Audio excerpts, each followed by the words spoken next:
আসসালামু আলাইকুম প্রিয় দর্শক, মেজবানি রান্নাঘরে স্বাগত জানিয়ে শুরু করছি আজকের রেসিপি। আজকে আমি তৈরি করব চাল আর ডালের চাপড়ি, আর তার সাথে থাকবে ধনিয়া পাতা ভর্তা।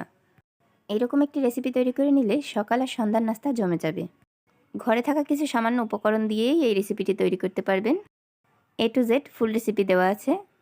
ভিডিওটি ভালো লাগলে সাবস্ক্রাইব করে পাশে থাকা বেল আইকনটি চালু করে দিবেন, যাতে আমাদের পরবর্তী ভিডিও ছাড়ার সাথে সাথে আপনার নিকট পৌঁছায়। চলুন এবার মূল রেসিপিতে ফিরে যাওয়া যাক। প্রথমে একটি শিলনোড়াতে আমি আতপ চাল নিয়ে নিয়েছি গুঁড়ো করার জন্য।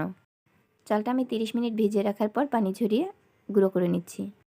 আপনি চাইলে পানি সহকারেও বেটে নিতে পারেন, আবার ব্লেন্ডারের জারেও গুঁড়ো করে নিতে পারেন, যেটা আপনার কাছে সহজ মনে হয়। আমার চাল গুঁড়ো করা হয়ে গেছে, এবার একটি বাটিতে তুলে নিচ্ছি। চাল উঠানো হয়ে গেলে এবার ডাল বেটে নিতে হবে। এখানে আমি বুটের ডাল আর মসুর ডাল নিয়ে নিয়েছি। ডালটা আমি 30 মিনিট ভিজিয়ে ধুয়ে নিয়েছি। এবার ডালগুলো বেটে নিব। ডাল বাটা হয়ে গেলে এবার চালের সাথে ডাল বাটাটা তুলে নিব। আমি চালের গুঁড়া ডাল বাটা একসাথে তুলে নিয়েছি। এরপর এর মধ্যে দিয়ে দিব পেঁয়াজ কুচি, কাঁচামরিচ কুচি, ধনিয়া পাতা কুচি আর পরিমাণ মতো লবণ।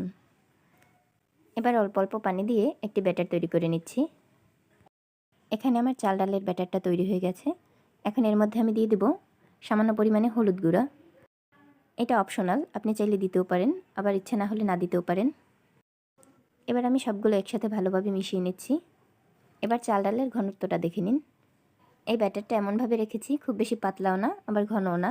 এবার একটি কড়াইতে দিয়ে দিয়েছি সামান্য পরিমাণে তেল, দিয়ে টিস্যুর সাহায্যে মুছে নিয়েছি। এবার ওই চাল ডালের ব্যাটারটা দিয়ে ছড়িয়ে দিব।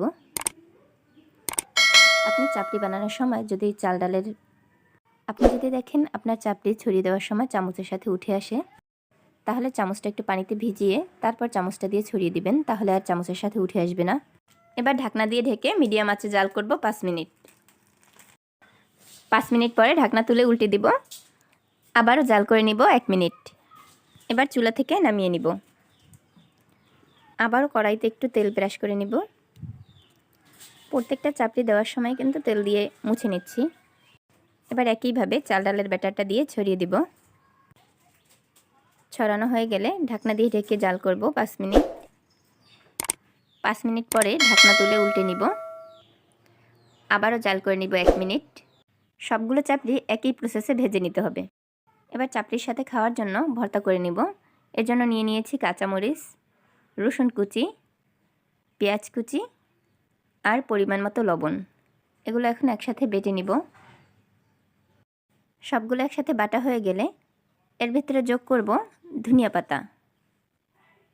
এবার ধনিয়া পাতাগুলো পেঁয়াজ, মরিচ আর রসুনের সাথে এবার সবগুলো একসাথে মিহি করে বেটে নিলে ধনিয়া পাতা ভর্তা তৈরি হয়ে যাবে।